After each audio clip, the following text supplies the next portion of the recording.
Welcome back, friends, and I've had a lot of comments and questions from people saying, hey man, when's that update coming out on that Aero Precision build you did a while back? Well, today's your lucky day, because that's when we're doing it.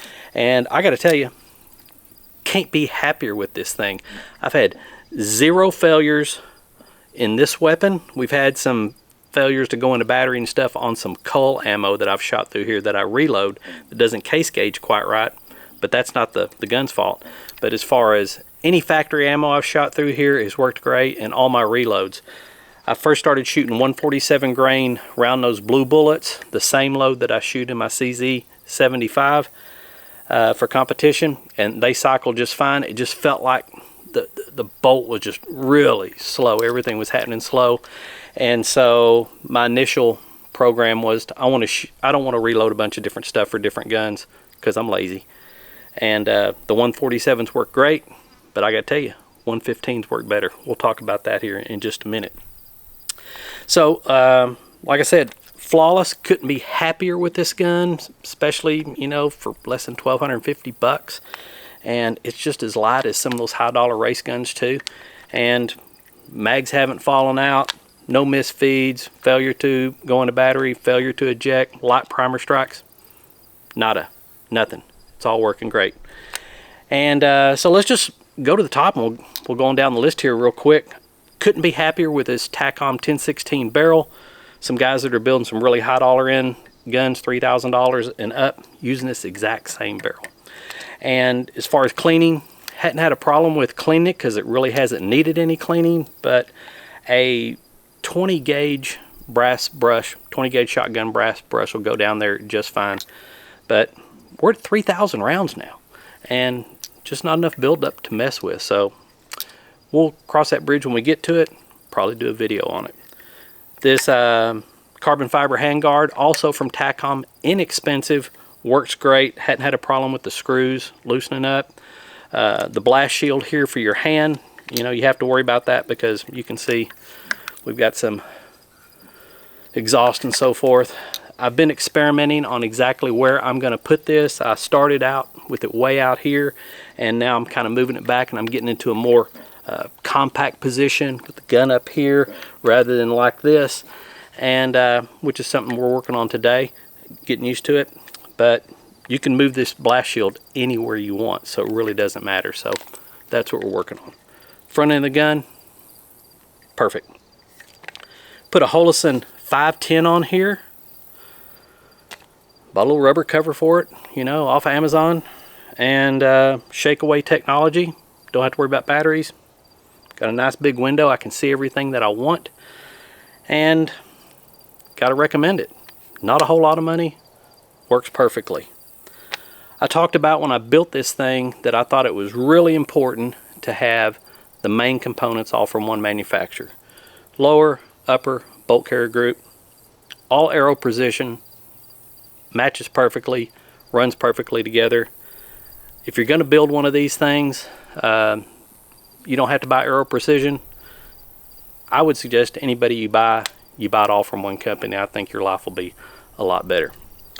Like I said, we haven't had any light primer strikes, and I've probably shot nothing but CCI small pistol Magnum primers for the last year and a half, because that's all we can find.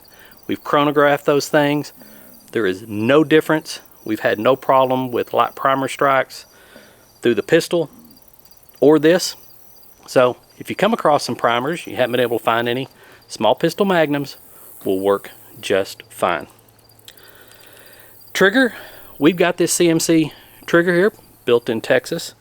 Inexpensive. This is a 3.5 pound drop-in trigger. If you're going to buy a trigger, this one or somebody else's, just make sure you buy a PCC trigger, not just a regular AR mil spec. It's different, works different, and you'll be happy with it. This one has been great. I've been trying to concentrate on trusting the reset rather than my idiot dumbass, you know. But man, when you start working this thing, the reset is so nice. If you will just trust it and let it fly, you'll like it a lot. Speaking of working the reset, I mentioned before I was shooting 147 grain round nose blue bullets, same load that I use in the pistol because I'm too lazy to work up a load for this. The only thing that I've noticed the more that I've shot this, you know, in over 3,000 rounds, is with the 147, everything just seems like it's kind of in slow motion almost. It just kind of feels slow. It's bam, bam, bam, bam, bam, bam.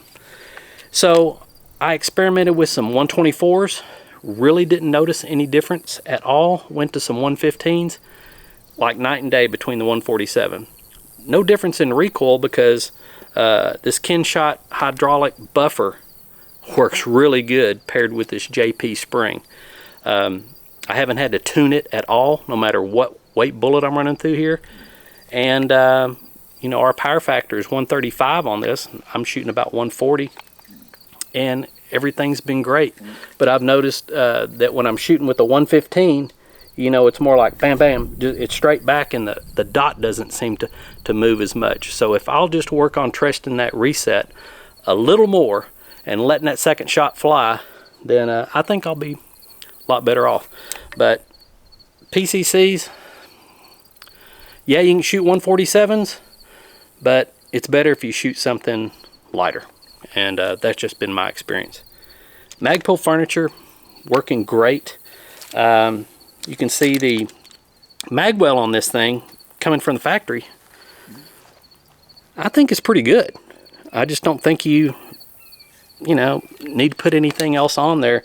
Yeah, you can go out and spend 80 or 100 bucks and get a big old honking magwell for this thing, and you know, yeah, you'll look cool and everything, but I haven't seen a need for it. We've had some stages where we have to start unloaded, slam the mag in it, works fine. If I've had to grab one on a reload, which isn't very often, you're shooting a 33 round magazine, it goes in, no problem at all.